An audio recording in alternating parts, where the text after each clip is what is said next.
Ya, jika ada teman-teman yang mengalami freeze ketika enable hand, mungkin hand teman-teman versinya itu masih lama ya, bukan yang 301. Jadi masih di bawah itu. Biasanya itu kalau enable hand lebih sering freeze ya. Jadi untuk mengatasi seperti itu, teman-teman kan harus connect internet, kemudian di enable hand ya, nanti otomatis akan mengupdate ke 301. Namun setelah diupdate 301 nanti akan terkadang muncul, nah seperti ini ya, udah 301 ya. Nah kemudian akan muncul update server responded with error. Dan mungkin terkadang jika kita masih connect internet, mungkin ada sesekali nge-freeze ya, masih nge-freeze ya. Dan ada notifikasi seperti tadi ya, update server responded with error. Nah cara mengatasinya, teman-teman masuk ke setting, kemudian ke network setting, dan di sini internet koneksinya kita disable atau kita matikan saja ya.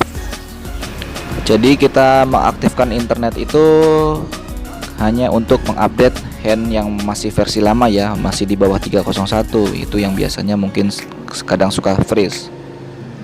Jadi setelah kita sudah udah di update ke 301, kemudian kita matikan ya.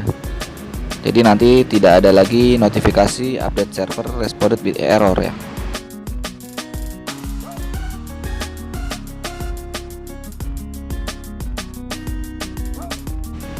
Oke, sekarang kita coba ya. Sudah kita matikan internet koneksinya ya. Jadi kita coba enable hand lagi.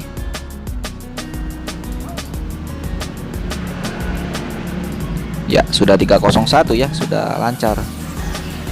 Nah, kemudian di sini sudah tidak ada notif seperti tadi ya. Ya, sekian saja tips dari saya, semoga bermanfaat. Jangan lupa subscribe buat teman-teman yang suka PS ya, dan pengen menambah info tentang seputar PS. Sampai ketemu di video saya selanjutnya.